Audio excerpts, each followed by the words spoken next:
It was a day that nearly changed the world, a day when the balance of power teetered on a knife's edge, and the future seemed to hang in the air like the heavy morning mist. The Persian Gulf was on the brink of chaos as Iran made a desperate, high-stakes attempt to sink a U.S. aircraft carrier, risking everything in a single, bold move. Their goal was clear: cripple American power in the region and send a shockwave across the globe, changing the course of history in a single, violent stroke. But in the next 32 minutes, their carefully laid plan unraveled before their eyes.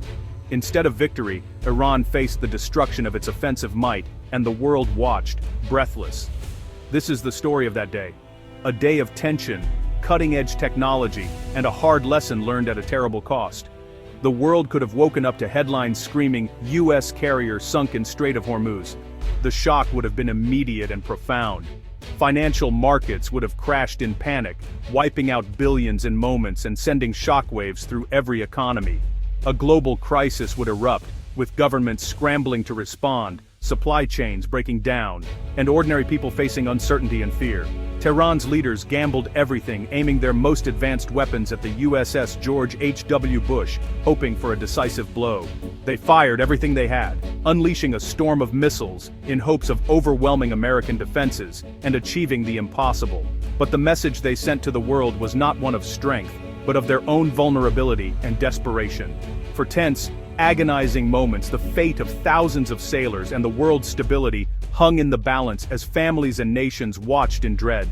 The attack's scale and coordination were unprecedented, a declaration of war in all but name, a move that could ignite a global conflict. Iran's Revolutionary Guard believed their swarm tactics and advanced missiles would be enough to tip the scales in their favor, but confidence alone is no match for relentless preparation and superior technology, honed over decades of experience. The U.S. Navy had trained for this very scenario. Every sailor, every officer, knew their role and was ready to act without hesitation. When the alarm sounded, they sprang into action, calm under pressure, ready for the fight of their lives. The next 32 minutes would prove the unmatched power of training, technology, and unbreakable resolve, turning the tide in the face of disaster. This is how the unthinkable was stopped, and how the world was pulled back from the edge of catastrophe.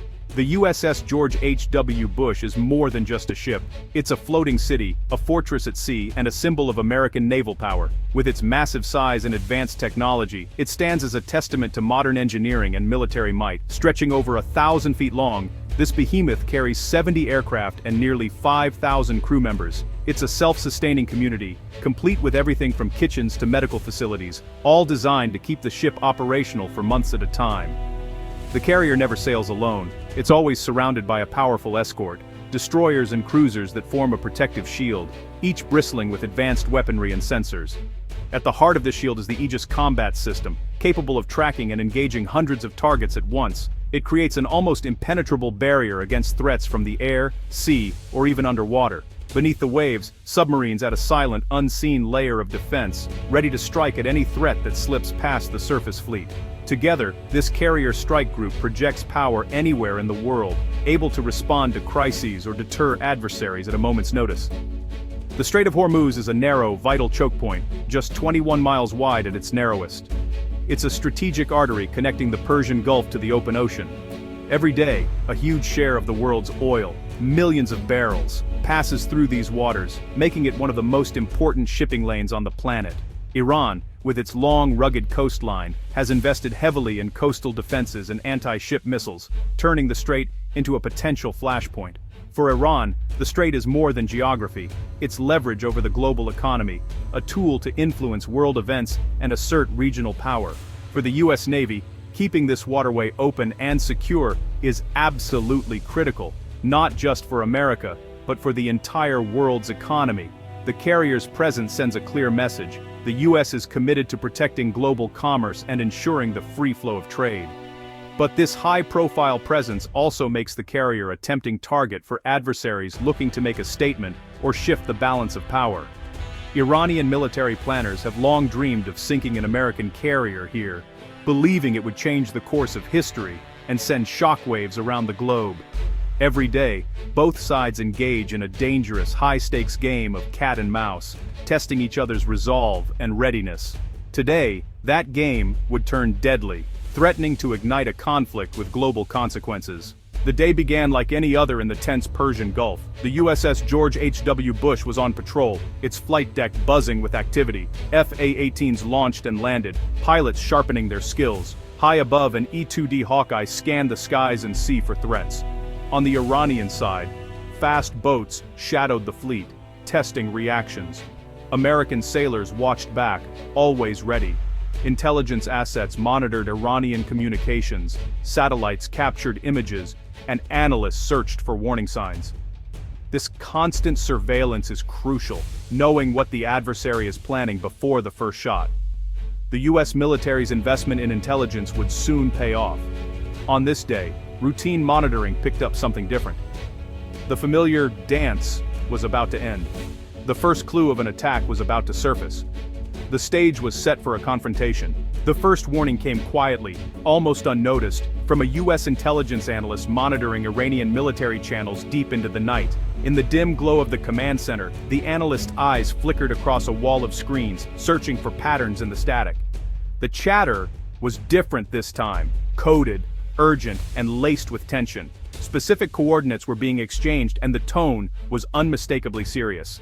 The analyst's fingers flew across the keyboard, decoding fragments of intercepted transmissions, piecing together a puzzle that pointed to something big. Satellite images soon confirmed the analyst's fears. At Iranian missile sites, fuel trucks rumbled into position, and missile launches were uncovered in the desert heat. This was no routine exercise. Every movement suggested imminent action. The alert raced up the chain of command, reaching the nerve center of the Fifth Fleet in Bahrain within minutes.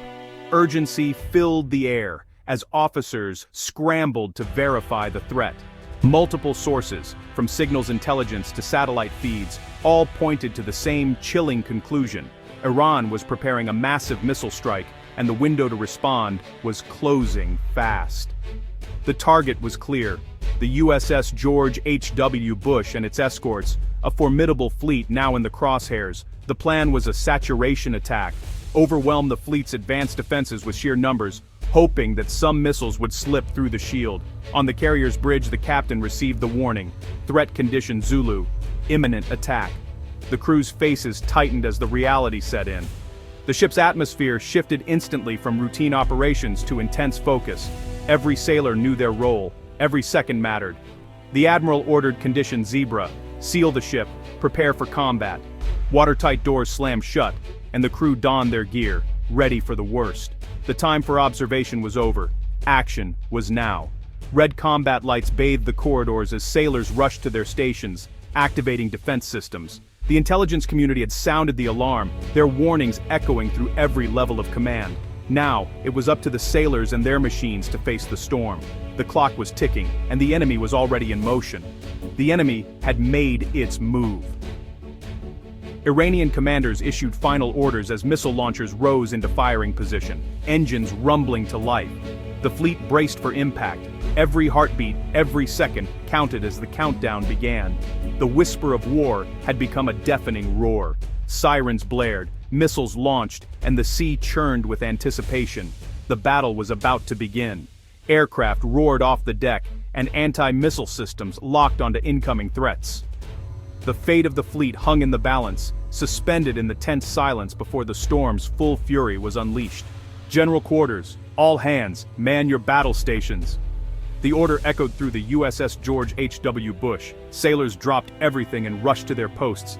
Watertight doors slammed shut, dividing the ship for maximum protection.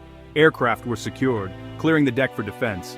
Damage control teams checked gear, ready to fight fire or flooding. On escort ships, the Aegis combat system came alive, sensors linking to create a unified battle space picture. Every ship knew what the other saw. The tension was electric. Thousands of miles from home, sailors prepared for life or death. They trusted their training, their leaders, and each other. The fleet was a coiled spring, ready to react. They were warned, prepared, and determined. The Iranian missiles were coming. The US fleet was ready. The battle for survival was about to begin. The first launch was detected by satellite, a flash on the Iranian coast. More launches followed. Computers identified them as ballistic missiles. Data relayed instantly target, the carrier strike group. Time to impact, 32 minutes. This was a massive, coordinated barrage. Iran launched anti-ship ballistic missiles and waves of cruise missiles. The plan attacked from above and at sea level, overwhelming defenses. The Aegis system faced a two-pronged assault. As the first wave screamed toward the fleet, more missiles launched. It was a relentless gamble for a strategic victory. On the American ships, automated systems tracked each threat, assigning weapons. Human operators stood ready to override, but trusted their technology.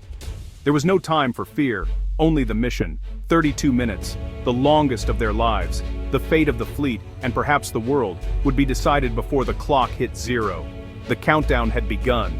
The ultimate test was underway.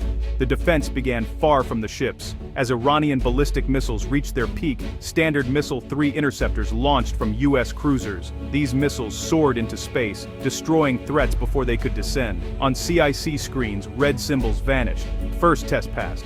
Next came the cruise missiles, flying low and fast. The E-2D Hawkeye spotted them, relaying positions to the fleet. Destroyers and cruisers launched Standard Missile-2 and 6 interceptors. The sky erupted with explosions, each a missile destroyed. The Aegis system tracked hundreds of targets, assigning the right weapon to each. The Iranian plan to saturate defenses was failing. The American shield was holding, but a few missiles slipped through the outer layers. The final test was at hand. The outer and middle defenses destroyed over 95% of Iranian missiles. But a handful of sea-skimming cruise missiles evaded interceptors. Now, inside the fleet's last line of defense, the big ships were on their own. Radars locked onto the threats. Evolved Sea Sparrow missiles launched in salvos. More explosions, most threats eliminated. But one missile remained, a supersonic anti-ship missile, Iran's best, heading straight for the USS George H.W. Bush. Time to impact less than 20 seconds. It had slipped past every layer of defense. Officers on the bridge could see it, a fast-moving speck on the horizon. The final defense, the Phalanx CIWS, a radar-guided Gatling gun. It spun to life, tracking the missile. For a second, the missile kept coming. Then, the CIWS opened fire. A stream of tracers enveloped the missile. It disintegrated in a fireball, debris splashing harmlessly into the sea. The carrier was safe. The shield had held. The attack was over. Silence. The fleet was untouched. Not a single missile hit. The 32-minute defense was over. Now the counterattack began. The order neutralized all assets involved in the attack. On the USS George H.W. Bush, FA-18 Super Hornets launched within minutes. Their mission: destroy launch sites, command centers, and naval assets. Intelligence provided exact coordinates. Simultaneously, Tomahawk cruise missiles erupted from the strike group's ships. These precise weapons targeted Iranian radar, communications, and naval bases. The sky filled with offensive missiles, all heading for Iran. The result was swift and devastating. Iranian air defenses and missile batteries were destroyed. Fast attack boats were sunk at their piers. In hours, Iran's offensive capability in the Strait of Hormuz was gone. The U.S. suffered 0 casualties and no damage. Iran's losses were catastrophic. The lesson was clear. Attacking a U.S. carrier strike group is not an act of war. It's an act of suicide. The world had witnessed the power of preparation and resolve. The balance of power remained unchanged. The unthinkable had been stopped.